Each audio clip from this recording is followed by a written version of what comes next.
Okay, let's just get right into it. If you're smart, you're successful, and you keep finding yourself choosing the wrong men, I really need you to hear me on this. You are not broken. I know how frustrating and isolating that can feel. But what if I told you it has way less to do with bad luck and way more to do with a predictable psychological script? That's exactly what we're going to unpack right now. I'm putting this right up front because, honestly, if you take away just one thing from our time together, let it be this. This is not a personal failure. Not at all. What you're going through is actually a super common pattern, and it has real, understandable roots in psychology. And you know what the best part is? It's a pattern you can 100% change. So where do we start? Well, the first step is huge, and it's this. You have to stop blaming yourself. Seriously. This tendency to end up with emotionally distant guys, it's not a character flaw. It's an unconscious pattern. Think of it like an emotional script that was probably written way, way back in your earliest years. And just like any script, if you want to rewrite it, you've got to understand how it was written in the first place. And to understand that script, we've got to talk about something called attachment theory. Now, don't worry, we're not going to get super academic here. Just think of it like this. Your earliest relationships, with your caregivers, they create a blueprint. It literally wires your brain for how you connect with people later on. And that blueprint, it doesn't just vanish when you grow up. Nope, it becomes your default setting for how you give and receive love as an adult. And this leads us to a really key piece of the puzzle. Something called the anxious attachment style. Just see if any of this rings a bell for you. Maybe your caregivers were kind of inconsistent with affection, sometimes there, sometimes not. You might have learned really early on that love is something you have to constantly work for, to earn. And that can create this deep down fear of abandonment and a constant need for reassurance. And here's the twist. That feeling makes emotionally distant partners feel weirdly familiar and, yeah, even appealing. And this, right here, this is the crucial part.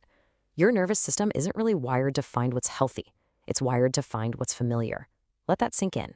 So if emotional distance or inconsistency or that feeling of having to earn love was your normal growing up, well, your brain recognizes that dynamic in a partner and basically tags it as love, even when on a conscious level it feels absolutely awful. So what does this actually look like in a real relationship? Well, it's what we call the classic anxious avoidant trap. And trust me, it is such a frustrating dance. You've got one person, the anxious partner, saying, hey, let's get closer. And that immediately triggers the avoidant partner to go, whoa, I need space. And of course, that withdrawal just spikes the anxious partner's fear of abandonment. So they pursue even harder. And round you go in this exhausting cycle of one person chasing and the other retreating. Sound familiar? Now, for so many smart, high-achieving women, this pattern shows up in a really specific way. We can call it the fixer or the savior complex. I mean, think about it. If you're used to crushing it in your career, solving complex problems all day long, it's almost second nature to apply that same skill set to people. You see a partner's potential, right? And you think, I can fix this. I can solve their emotional unavailability. But here's the hard truth. It's so rarely about them. It's usually a way for us to prove our own worth and, if we're being really honest, to avoid looking at what we actually need. Okay, this brings us to the second huge piece of this puzzle. And honestly, it's one of the biggest myths in modern dating, the whole idea of chemistry. We're all told to chase that initial spark, that instant connection. But what if that spark isn't a green light? What if it's actually a warning sign? So I want you to really think about this for a second. That feeling, the one, the butterflies, constantly checking your phone, the emotional roller coaster of highs and lows. We call it chemistry. But have you ever really stopped to ask yourself, is this actually a connection or is it just anxiety? Is my attachment system just going haywire? And believe it or not, there's actual science behind this. That rush you feel with someone unpredictable, a lot of the time, that isn't passion. It's your body's stress response. I'm serious. The uncertainty, waiting for them to text back, those intense highs and lows, all of that floods your system with stress hormones like cortisol and adrenaline.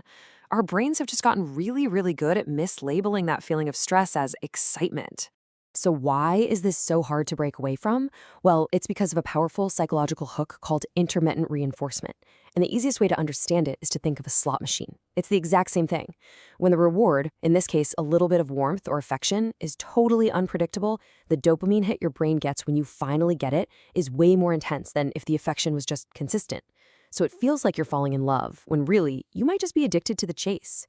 So let's just lay it all out, nice and clear. That chemistry we've been chasing, it's often rooted in anxiety and unpredictability.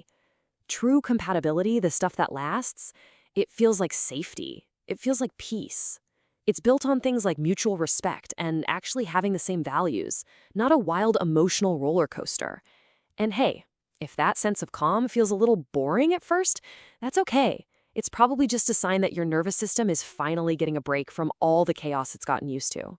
All right, but there's another whole layer to this, and this one is specifically for all the smart, successful women out there.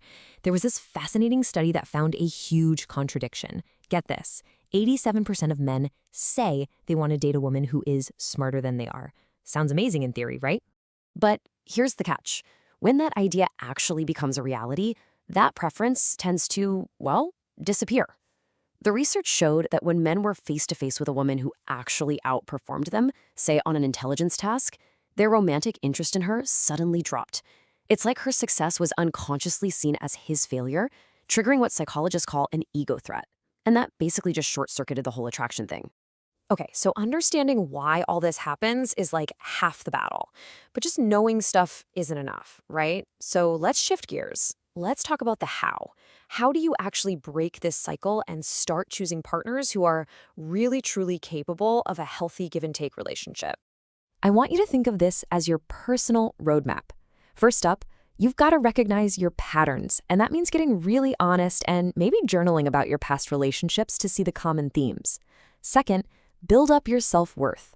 Create a life that is so amazing and fulfilling on its own that a partner becomes a wonderful bonus, not a desperate necessity.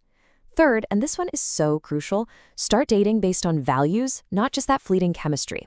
And finally, start practicing what it feels like to be secure. That means learning to set boundaries and communicate your needs clearly without apologizing for them. And as you start dating in this new way, I want you to keep your eyes peeled for these specific red flags, because they're often signs that a man is feeling that ego threat we talked about. You really need to pay attention to these. Because look, the right partner is going to celebrate your intelligence, not be intimidated by it. They're going to be curious about your passions, not dismiss them. And they will always, always validate your feelings, not try to gaslight you. Let me be crystal clear about this. You should never, ever have to dim your own light just to make someone else feel bigger. So let's just bring this all home. The moment you start recognizing these scripts and these patterns, that's the moment you take your power back. The goal here isn't to go out and find some perfect person. No, the real goal is to become so secure and happy in yourself that you naturally start to attract and honestly to accept nothing less than a partner who can meet you right where you are, both emotionally and intellectually. And I just want to leave you with this one thought. Forget the roller coaster, forget the anxiety, forget the chase. Just for a second, close your eyes and imagine, what would a relationship built on peace actually feel like? A partnership that's defined by safety and by two people who genuinely want to see each other win. That is what is waiting for you on the other side of this pattern.